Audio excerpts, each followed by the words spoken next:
Olá pessoal, sejam muito bem-vindos ao meu canal. Me chamo Raul Gabriel e é um prazer imenso poder receber você aqui no primeiro de uma série de vídeos onde nós vamos abordar a seguinte temática: Mandamentos da Torá. E quando nós falamos em Torá, a primeira coisa que vem na mente, judaísmo. Realmente nós temos ouvido muito falar sobre judaísmo, inclusive sobre judaísmo messiânico. Será que existe judaísmo messiânico? Eu considero importante me identificar para vocês dentro do que eu me defino na minha concepção religiosa, na minha concepção de fé. Eu me defino como messiânico, ou em hebraico, Meshirri. Uma vez que eu creio que Yeshua, que Jesus é o Messias, eu não posso me identificar como judeu, porque eu respeito a autoridade judaica e o que o judaísmo define quando eles vão explicar quem é e quem não é judeu. Porque eu não abro mão de Yeshua, não abro mão do Messias, que é Yeshua, que é Jesus, eu não me identifico como judeu, apesar de buscar estudar um pouco do judaísmo, dos mandamentos da Torá, mas então eu me defino como messiânico. Também não me defino como cristão, com todo respeito aos irmãos cristãos, porque eu não me identifico e nem professo a fé cristã baseada no que seriam os seus pilares fundamentais, do que estrutura a fé cristã. Então, para poder me comunicar e me relacionar com os dois lados, sem me apropriar da identidade de nenhum, eu escolhi ficar no meio termo, mas no meio termo no bom sentido, para poder respeitar ambos os lados e defender a minha posição teológica. E como a proposta é falar de mandamentos da Torá, já vindo na mente novamente o judaísmo, também podemos pensar nos mandamentos bíblicos, que já é uma linguagem mais cristã. De qualquer forma, o que é a Torá para os judeus é o Pentateuco, os 5 primeiros livros da Bíblia cristã. Agora, nós estamos diante de um fenômeno judaico. Talvez nunca antes na história o judaísmo ele foi tão acessível. Principalmente no nosso contexto de país, aqui no Brasil, nós temos visto rabinos, judeus religiosos, compartilhando, abrindo as portas do judaísmo. Você vai para o YouTube, você vai encontrar canais trazendo diversos ensinos sobre judaísmo por parte dos próprios judeus. Isso tem gerado uma explosão de judaísmo do Brasil. Também temos a questão dos Bnei Anusim, que são os descendentes de judeus que foram forçados a se converter ao cristianismo lá na Inquisição, e hoje essas pessoas estão identificando uma origem, uma raiz judaica e estão tentando se reconectar com as tradições judaicas. E também vemos o movimento judaico messiânico, por que não abordar? Se ele é reconhecido ou não pelo judaísmo, é uma outra questão. Fato é que existem muitos grupos, eles são numerosos e compõem de fato uma estrutura religiosa no nosso contexto. Claro, embora o judaísmo messiânico seja, na sua maioria, composto por não-judeus, são pessoas que têm buscado viver e praticar uma vida judaica. Então, entender e compreender um pouquinho sobre os mandamentos da Torá, discernir sobre a quem se aplica e como se aplica, é muito importante diante de tantas informações que nós temos recebido nesse momento religioso do nosso país. Ainda mais com tudo que tem acontecido em Israel, guerras, atentados, terrorismo, tudo que a gente tem acompanhado tem sido também um potencial para que a fé judaica apareça e brilhe mais. Assim também como o antissemitismo tem aparecido e tem também mostrado a sua força, e nós temos que combater isso. Um bom ponto de partida para a gente abordar o que seriam os mandamentos da Torá e a quem eles se aplicam, como se aplicam a judeus, a não-judeus, como que isso se dá na prática. Haja visto que nós estamos sendo bombardeados com o judaísmo, eu acho que um bom ponto de partida, então, é entendermos que todas as religiões, elas têm os seus costumes, as suas tradições e as suas leis, e que nem sempre estão embasadas num texto sagrado. Vamos pensar aqui, por exemplo, no Islã. O Islã tem o costume, uma boa prática de se rezar 5 vezes ao dia. Também é uma prática muito conhecida, o jejum de Ramadã. Quando nós vamos para o cristianismo, temos ali algumas coisas interessantes. Por exemplo, na sexta-feira da quaresma é costume não comer nenhum tipo de carne. Os católicos, os cristãos de modo geral, têm o domingo como um dia sagrado, um dia de guarda, um dia que eles entendem que é um mandamento bíblico, e aqui não vem ao caso se está certo, se está errado, não é isso. Também existem os santos na Igreja Católica, existem os feriados, que no Brasil praticamente são feriados católicos, associados a algum santo, alguma pessoa que foi importante na história do cristianismo, do catolicismo. Ou seja, esses elementos eles permeiam as tradições religiosas. E a moral de tudo isso é que essas tradições, estes costumes, essas leis, mandamentos, sejam eles embasados em textos sagrados ou não, são uma referência para a espiritualidade das pessoas que fazem parte desses meios religiosos. E no judaísmo não é diferente. Porém, todas as suas práticas, as suas tradições, as suas leis e mandamentos têm um fundamento embasado na Torá. Existem muitas leis rabínicas, existem muitas tradições rabínicas, mas no que diz respeito às leis da fé judaica, elas têm um embasamento na Torá. E algo curioso é como Israel é formado. Veja só que interessante. O que define um povo? Um povo é definido por uma estrutura que basicamente abrange uma língua, uma tradição, cultura, uma constituição, leis civis, uma crença e também, claro, uma terra, uma posição geográfica. Essa é uma estrutura que define um povo, uma nação, de fato. E quando nós falamos em cultura, nós podemos pensar artes, música, forma de se vestir, culinária, festas, datas específicas, momentos históricos que marcaram, talvez, a cultura daquele povo. Quando nós pensamos em crença, toda uma metodologia, uma forma de cultuar os seus próprios deuses, as entidades que estão atreladas àquela crença. E se nós retrocedermos no tempo, estudarmos um pouquinho dos povos antigos, daquela região onde Israel surge, onde Israel também é formado, nós vamos ver que toda essa estrutura que constitui um povo, uma nação, é indivisível e totalmente permeada pela crença, onde toda a estrutura do povo remete à adoração a uma divindade. Para nós, no mundo moderno e ocidental, é difícil compreender e até querer vivenciar algo semelhante, porque é muito inerente do nosso povo separar as coisas. Então, quando fala de religião, de culto, geralmente isso está associado ao ambiente religioso. E fora daquele lugar, já não existe uma conexão tão grande. Agora, o judaísmo, ele nasce dentro dessa estrutura.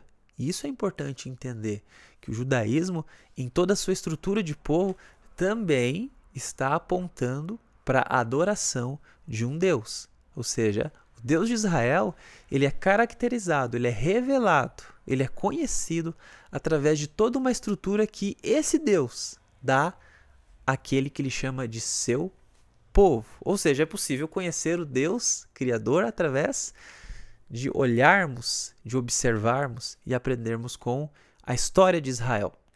E dentro desse mesmo modelo de estrutura, Deus forma Israel. Não porque Deus está copiando o modelo corrompido, pagão, idólatra dos demais povos, mas é porque estes povos chegaram nessas estruturas porque isso é inerente à natureza humana. E isso é padrão recorrente. Então, o que Deus faz, na verdade, é utilizar essa natureza humana para definir uma estrutura que nela ele revele a sua identidade, a sua natureza, o seu caráter, os seus princípios, os seus valores. E tudo isso vai estar implícito na identidade de povo de Israel. É importante observar que Israel é gerado por Deus, dentro dessa perspectiva, mas também recebe uma missão de ser uma nação sacerdotal. E ela tem então a responsabilidade de ensinar sobre quem é Deus, a sua vontade, o seu propósito para as outras nações, que têm uma mesma estrutura, porém associada a outras entidades. Um ensino judaico muito pertinente a tudo isso que nós estamos abordando traz a seguinte questão: por que Deus deu a Torá para o povo hebreu no deserto? Por que não lá no Egito, onde o povo era escravo de Faraó? Por que não lá em Canaã, na Terra Prometida, depois que o povo tivesse adentrado a terra? Por que no deserto? Justamente para que não houvesse influência de uma estrutura estabelecida.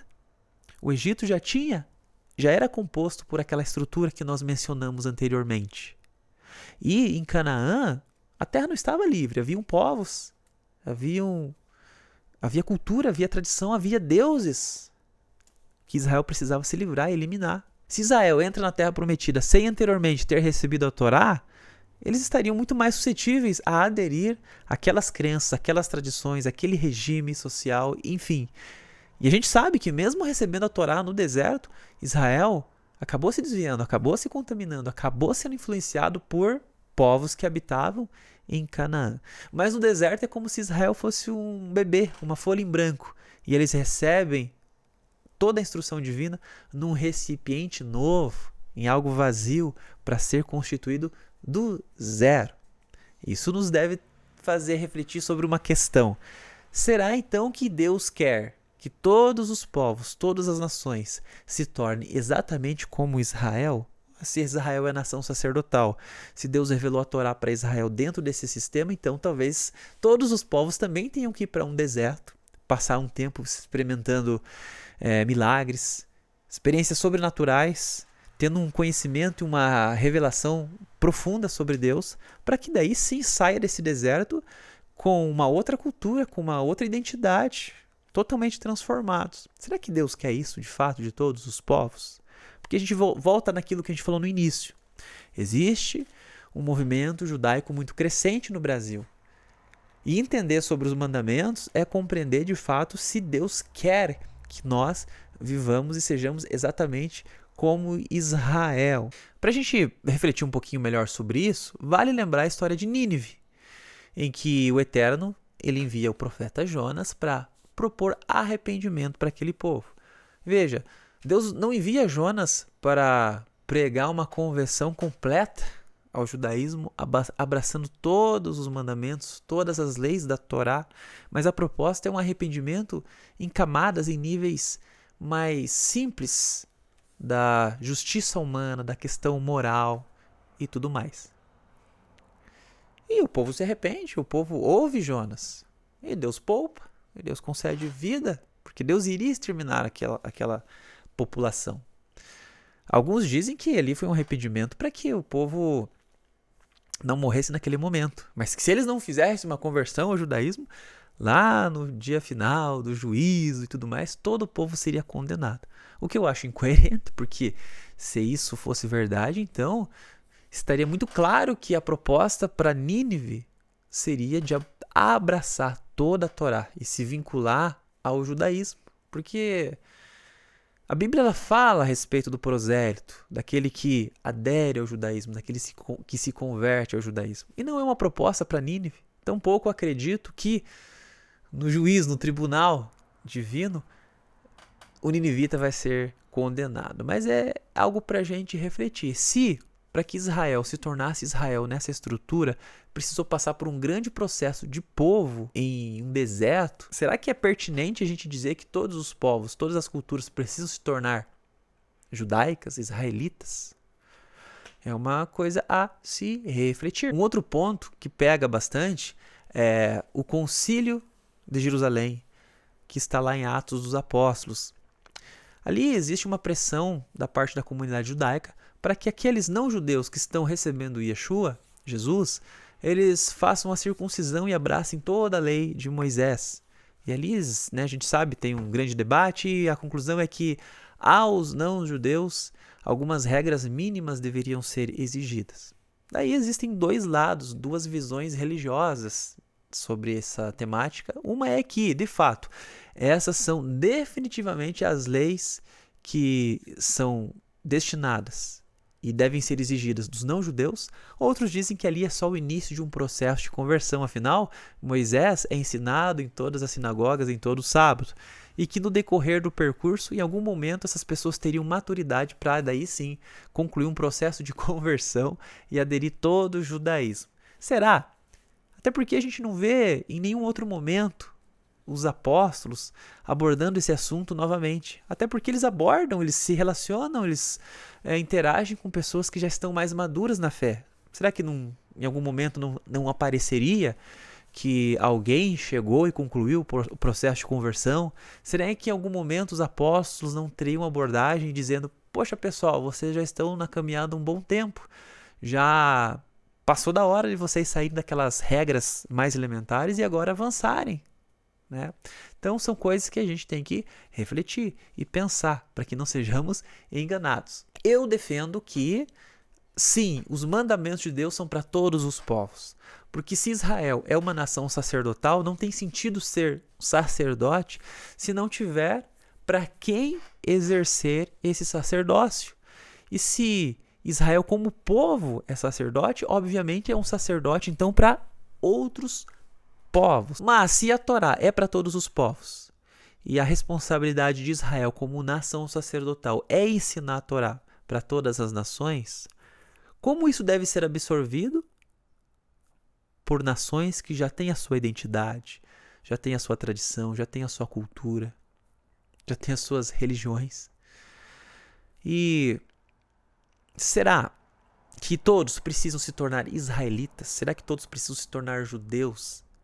Puxa, se foi necessário um processo tão complexo, anos de deserto, para que a identidade de Israel fosse formada, concebida, será que nós, do dia para a noite, vamos conseguir? Será que isso é exigido de nós? Nos tornarmos judeus? O que é destinado, afinal de contas, aos judeus e aos não-judeus? Se a gente não entender e não tiver muito claro isso na mente, a relação com os mandamentos de Deus, elas se tornam um tanto quanto difíceis, confusas, podem realmente comprometer a nossa espiritualidade. De acordo com o judaísmo, existem 613 mandamentos, 248 positivos, no sentido faça, pratique, e 365 negativos, proibições, não faça. Mas esses 613 mandamentos podem ser divididos por categorias. Temos mandamentos relacionados com o templo sagrado.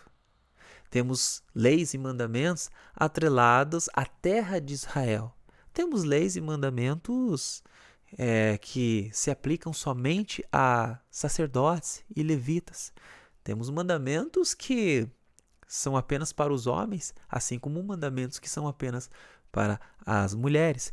Existem diversos mandamentos, regras, leis acerca de votos, pessoas que fazem votos. E se então a gente pode categorizar dessa maneira, nós vamos reduzindo o número de mandamentos que talvez precisemos praticar. Nestes estudos, a minha proposta e o objetivo é abordar muito mais mandamentos que têm uma prática externa e estão vinculados a objetos, utensílios. Se, de fato, nós precisamos praticá-los dessa maneira, como os judeus praticam, ou se para um não-judeu pode ser algo mais subjetivo, algo mais moral, entendendo o princípio por trás daquele mandamento, talvez já baste. Uma coisa que algumas pessoas falam é que tem práticas judaicas que são tradições, não são mandamentos, e tem práticas judaicas que são mandamentos. Mas é importante fazermos uma correção nesse sentido, porque mesmo os mandamentos, eles também são tradições. Como nós vimos anteriormente, Deus dá uma língua para o seu povo, Deus dá leis civis para o seu povo, Deus dá cultura, datas, festas, Deus dá uma culinária, uma forma correta de se alimentar, uma forma de se vestir, Deus dá uma forma de cultuar. Quer dizer que tudo aquilo que é mandamento também é a identidade de um povo. Então não dá para dizer que o mandamento não é uma tradição, porque ele é também de fato uma tradição, de modo que, se a gente sai simplesmente praticando, nós podemos incorrer no risco de estar se apropriando da identidade judaica. Se assim como eu, você crê em Yeshua, a relação com o judaísmo não pode afetar aquilo que é de mais importante para nós, que é a nossa fé, naquele que possibilita para nós a redenção. Todo aprendizado e conhecimento é bem-vindo quando gerenciamos isso de forma saudável. Mas como temos visto uma grande crescente, uma grande influência judaica, tem muita gente que ou desiste de Yeshua para entrar para o judaísmo da forma correta, pelas portas, ou tem gente que tenta conciliar as coisas, tentando entrar para o judaísmo pela janela. Isso não é um testemunho legal. Se a gente quer mostrar que o nosso Yeshua, o nosso Messias, é uma pessoa correta, uma pessoa digna, nós não podemos sair nos apropriando, nos autodenominando. Isso é uma falta de respeito. Agora, se queremos aprender mandamentos, temos que entender como praticar, como viver. Se, de fato, temos que nos envolver com aquilo que é externo, com aquilo que é prático, com aquilo que é visível, fazendo uso dos objetos, dos utensílios, como então fazer isso sem dizer que é judeu? É um desafio muito grande. E algo curioso é que, às vezes, uma determinada fé, uma determinada crença pode se relacionar com os mandamentos de Deus de uma forma muito subjetiva, tratando apenas dos conceitos morais e da essência do mandamento. Isso é bom, isso é bom. Só que está mais do que comprovado, seja através das tradições religiosas, das mais diversificadas que existem no mundo, como o fator histórico, onde nós abordamos aqui, que lá na antiguidade as religiões elas já eram marcadas por elementos físicos, por práticas físicas, por utensílios, por objetos, porque o ser humano, nós, somos seres constituídos da matéria e do espírito. Nós pertencemos aos dois mundos, ao mundo físico, ao mundo material e ao mundo espiritual.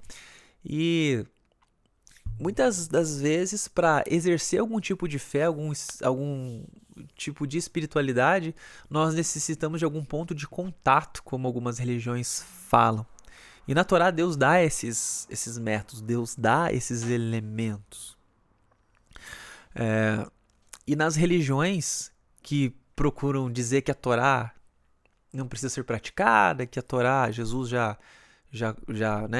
deixou para trás, se tornou obsoleta, mas essas próprias religiões elas criaram para si mesmas práticas, objetos, utensílios, métodos.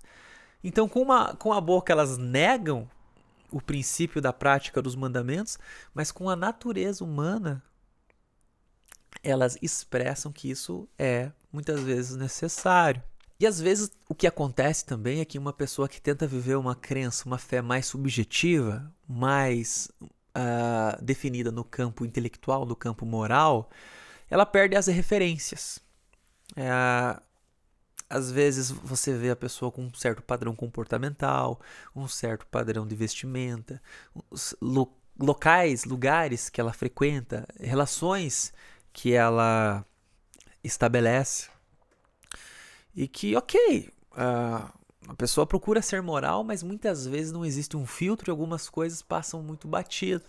E quando a gente tem elementos físicos, elementos palpáveis, que estão sempre chamando a nossa atenção, sempre estão apontando, sempre estão nos lembrando, sempre estão balizando a nossa caminhada, isso se torna muito mais didático e sempre nos aponta a nossa consciência, ao compromisso que temos no nosso relacionamento com Deus.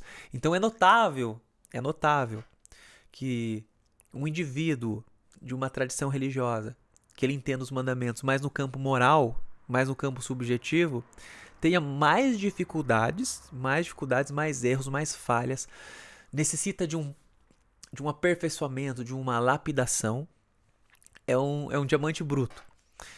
Quando nós vamos para o outro lado, onde tem uma pessoa já também espiritual, uma pessoa que realmente tem vida com Deus, tem relacionamento com Deus, mas ela tem parâmetros mais bem definidos, ela consegue refinar melhor a sua conduta. Ela consegue mapear e identificar em todas as áreas da sua vida coisas que ela precisa corrigir, coisas que ela precisa acertar. E o próprio renovar da prática religiosa, todos os dias você se conectar com aquela prática, você se conectar com aquele método, com aquele objeto, é como se você estivesse dizendo para o teu corpo, para a tua mente, para tudo aquilo que é físico em você, o que de fato é a vida que você quer viver. Uma vida de relacionamento com Deus. Então, é inegável que práticas, métodos, objetos, eles fazem a diferença.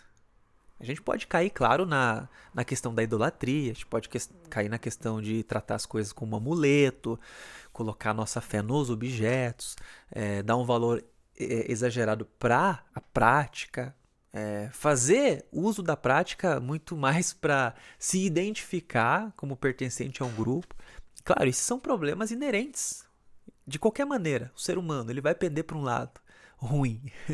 Se ele não tem prática religiosa, ele prefere viver uma coisa mais, solta, ele vai ter as coisas ruins inerentes a isso. Assim também como mais práticas, mais objetos, mais métodos também vão puxar o lado ruim da pessoa para esse lado. Tem que ter maturidade, tem que saber caminhar, tem que saber se desenvolver. Como então praticar os mandamentos? Como nos relacionarmos com os mandamentos? Sendo não judeus, sendo pertencentes a uma outra cultura, uma outra etnia, uma outra tradição religiosa. Como mergulharmos na verdade bíblica, que podemos aprender e muito com Israel, sem desprezar a função que eles continuam tendo de nação sacerdotal, mas conservando a nossa fé em Jesus, a nossa fé em Yeshua.